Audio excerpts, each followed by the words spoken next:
Hello दोस्तों, स्वागत है आपका मेरे YouTube channel let's learn with Poonam में, जिसमें हम 10th क्लास की हिस्ट्री के कुछ टॉपिक कवर कर रहे हैं।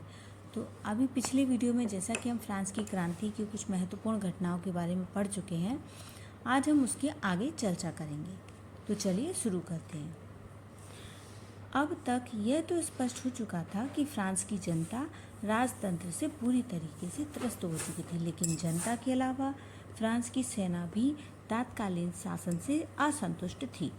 दरअसल फ्रांस की हालत चकनाचूर हो चुकी थी, उनके खजाने भी खाली हो चुके थे। इसलिए सैनिकों को समय पर ना तो वेतन मिलता था, न ही उनके खाने पीने की उचित प्रबंध थी।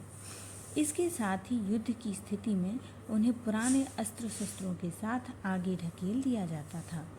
फ्रांस की क्रांति से पूर्व फ्रांस में एक बौद्धिक स्तर पर भी क्रांति देखने को मिली, जिसने फ्रांस के कई विचारकों को जन्म दिया। इन विचारकों ने आग में घी डालने का काम किया और निरंकुश राज्य व्यवस्था और सामाजिक परतंत्रता को तोड़ने के लिए जनता को प्रेरित किया। इन विचारकों में मोंटेस्क्यू का नाम पहले आता है। दरअसल मोंटेस्क्यू ने राजा के दैवीय सिद्धांत का खंडन किया था और कहा कि राजा कोई देवता नहीं है, उसने सिर्फ यह ढोंग रचा है।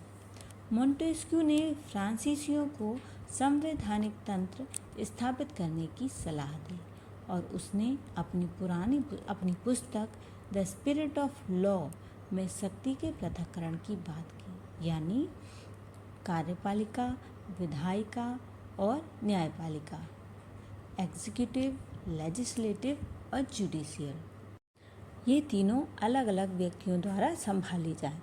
मोंटेस्क्यू के अलावा वोल्टेयर की रचनाएं भी फ्रांस में एक नई सोच का सूत्रपात कर रही थी। वोल्टेयर ने अपनी व्यंग्यात्मक लेखों में चर्च और भ्रष्ट पादरियों का भांडाफोड़ करना शुरू कर दिया था। वोल्टेयर ने जनता को तार्किक होने की सलाह दी। उसके इन लेखों ने जनता के अंधविश्वासों को दूर करके उन्हें बुद्धिजीवियों की तरह सोचना सिखाया। जहाँ एक तरफ मोंटेस्क्यू, वोल्टेयर अपने कार्यों में व्यस्त थे, वहीं एक और महान विचारक रूसो फ्रांस में एक नई क्रांति का बीज बो रहा था। रूसो ने अपनी पुस्तक सोशल कॉन्ट्रैक्ट में बताया कि राजा को अधिकार जनता देती है ताकि राजा जनता को शांतिपूर्ण जीवन जीने में मदद कर सके। लेकिन जब राजा निरंकुश हो जाए तो जनता को यह अधिकार है कि वह राजा के विरुद्ध विद्रोह कर सके। इसलिए जनता को अब राजतंत्र की जगह प्रजातंत्र अपनाना चाहिए। मोंटेस्क्यू, वोल्टेयर, रूसो जैसे कई विचारकों ने जनता के मन में एक नई लहर पैदा कर दी और जनता के मन में उपजे असंतोष को अपना हथियार बना लिया।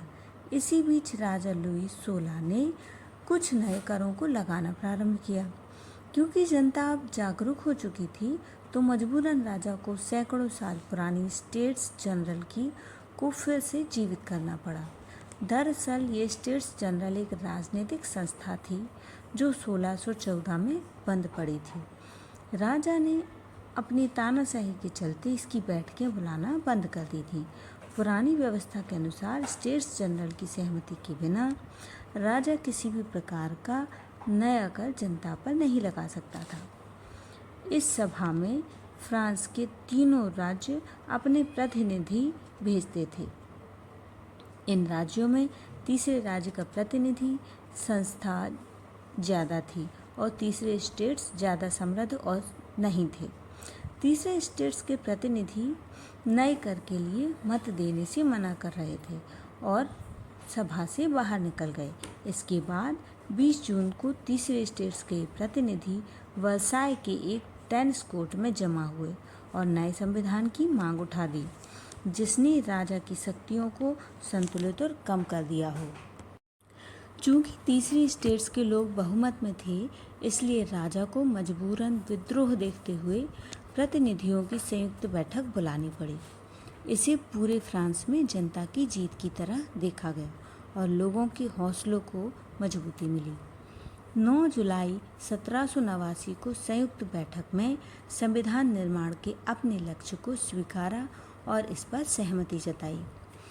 इसी बीच राजा लुई ने अपने अर्थ मंत्री नेकर को बर्खास्त कर दिया, उसे दरबार से निकाल दिया। नेकर जनता में बहुत लोकप्रिय था। इसका असर बहुत बुरा हुआ। 14 जुलाई 1789 की सुबह पेरिस में आतंक का माहौल छा गया। जनता सड़कों पर उतर आई और यह अफवाह फैल गई कि राजा ने जनता को गोली मारने की आदेश दे दी है। फिर क्या था? आक्रोशित जनता बास्तील के किले की तरफ बढ़ने लगी। हजारों लोग सड़कों पर थे। उन्होंने बास्तील के किले में घुसकर उसकी जेल को तोड़ डाला। जो सम्राट की निरंकुशता माने जाने वाले बास्तील को जेल को लोगों द्वारा ढहा दिया गया और यहाँ से फ्रांस की क्रांति का एक उद्घोष प्रारंभ हुआ। इसलिए 14 जुलाई को आज भी फ्रांस में स्वतंत्रता दिवस के रूप में मनाया जाता है। बास्तील के किले को ढहा जाना फ्रांस के इतिहास में एक ऐतिहासिक मोड़ तो था, लेकिन वास्तविक स्वतंत्रता अभी कोसों दूर थी।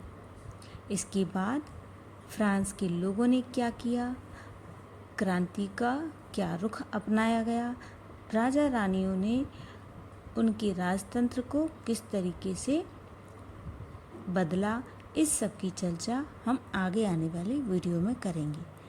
तब तक के लिए हमारे इस चैनल को लाइक शेयर और सब्सक्राइब ज़रूर करें। धन्यवाद।